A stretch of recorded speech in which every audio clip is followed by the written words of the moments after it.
Unité d'élite de la police nationale, le RAID, dont le nom signifie Recherche, Assistance, Intervention et Dissuasion, est créé en 1985. Nous nous trouvons devant le 33 de l'avenue Marbeuf. Il y a des voitures... À cette époque, de violents attentats assombrissent le paysage politique français.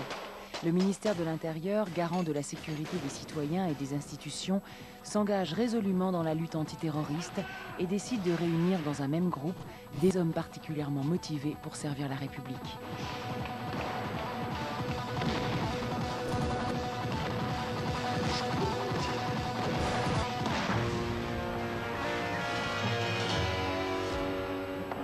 Pour ce faire, tu vas rentrer dans un lieu particulier. Dans ce lieu, tu ne feras pas attention. Aujourd'hui, le RAID compte dans ses rangs une centaine de policiers. Tous les corps, grades et directions actives de la police nationale sont représentés. Une sélection impitoyable ne retient que les candidats conjuguant de réelles qualités morales, intellectuelles, physiques et techniques. La moyenne d'âge est de 34 ans. Déjà rompus aux techniques de la police par des années d'enquête dans leur service d'origine, ces hommes découvrent au RAID un entraînement à la limite de l'extrême. Cette expérience sera rapidement mise à l'épreuve lors de missions qui les éloignent de leur base, environ 200 jours par an.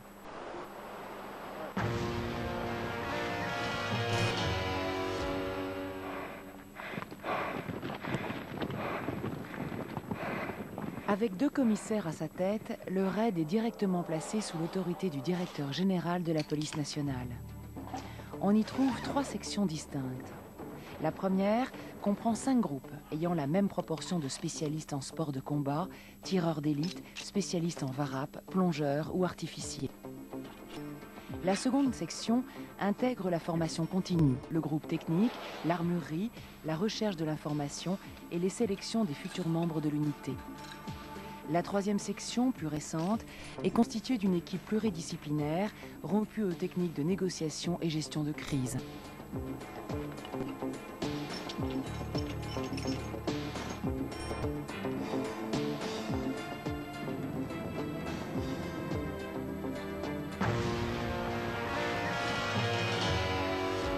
Tireur, identifiez vos cibles.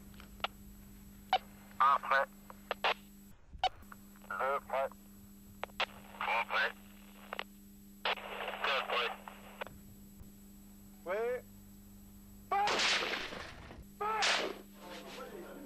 L'unité est un véritable centre d'investigation, d'études, d'essais de matériel et de techniques nouvelles. Ces recherches se font en liaison constante avec la direction de l'administration de la police nationale. Équipés de moyens sophistiqués qu'ils ont souvent eux-mêmes choisis, les hommes du RAID ont compétence sur l'ensemble du territoire de la République. À ce titre, ils participent à la lutte contre toutes les formes de terrorisme et de banditisme.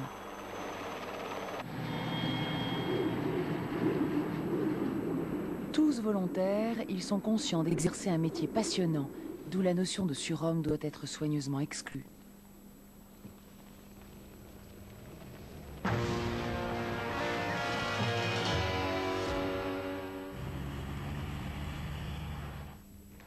En matière de prise d'otages ou d'individus forcenés, la compétence et le savoir-faire du RAID sont unanimement reconnus.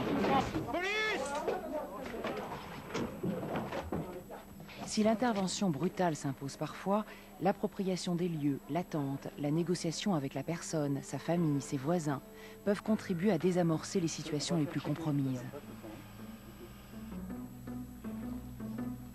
Cet homme, retranché dans son appartement, va finalement se rendre et quitter l'immeuble sans menottes.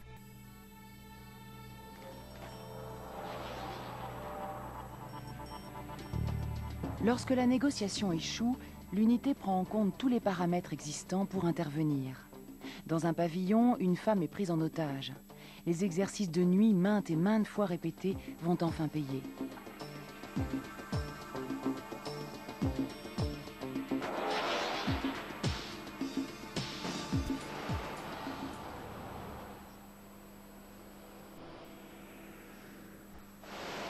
Tributaire de l'actualité, le RAID peut consacrer une part importante de son activité à la protection de hautes personnalités françaises et étrangères. Chargé de protéger les symboles mêmes de la paix et de la tolérance, il ne laisse aucune chance à l'imprévu.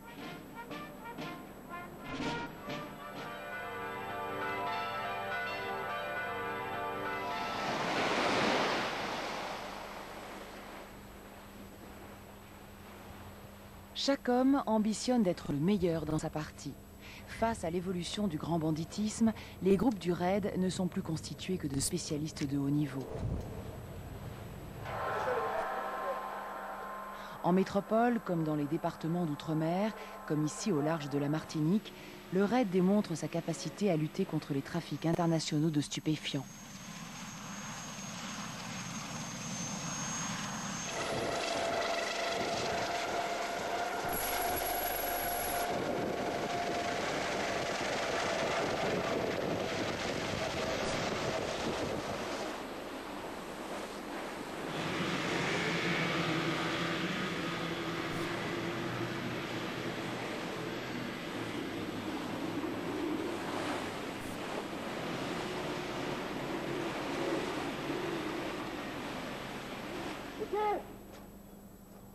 On fait ça doucement, hein?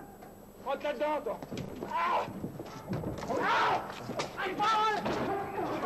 Le renfort apporté par les chiens du raid constitue une plus-value dans les opérations délicates. Ils sont également sollicités pour détecter drogue et explosifs lors de grandes manifestations sportives qui monopolisent aujourd'hui l'attention de la planète entière.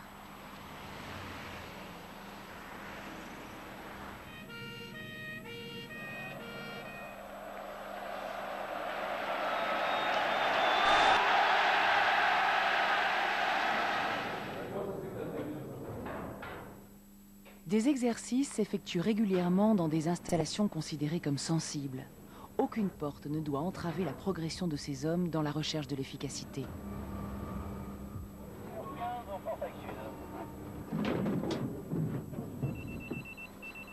Le raid est aujourd'hui compétent pour intervenir en milieu technologique hostile, nucléaire, bactériologique et chimique, le fameux NBC.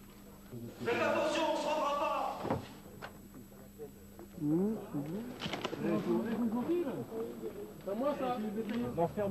La sécurité de tous est assurée par 3 médecins réanimateurs très expérimentés, présents à chaque intervention et intégrés tant aux entraînements qu'à la vie quotidienne du groupe.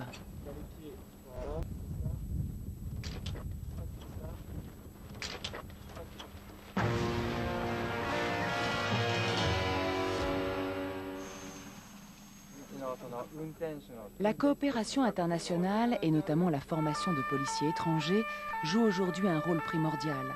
Chaque année, une vingtaine de délégations viennent s'entraîner au raid. Il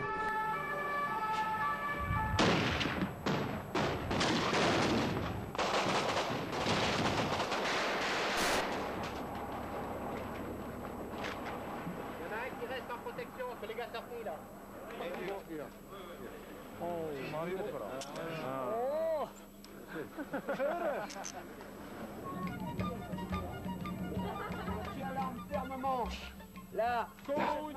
Le raid est également une valeur qui s'exporte.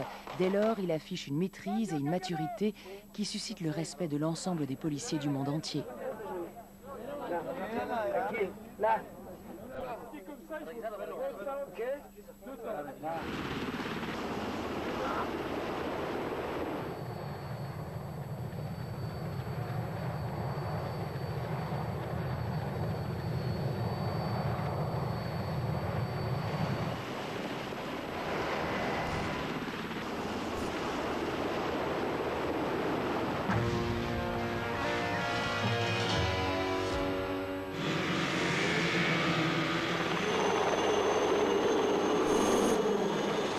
Depuis 1985, le raid a démontré qu'il est un service majeur de la police nationale.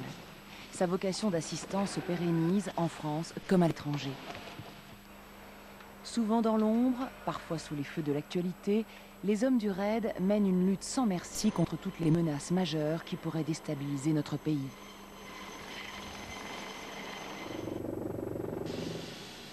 Au service de l'État, en combattant le crime partout où il se trouve, il veille au respect de la liberté et de la sécurité de tous.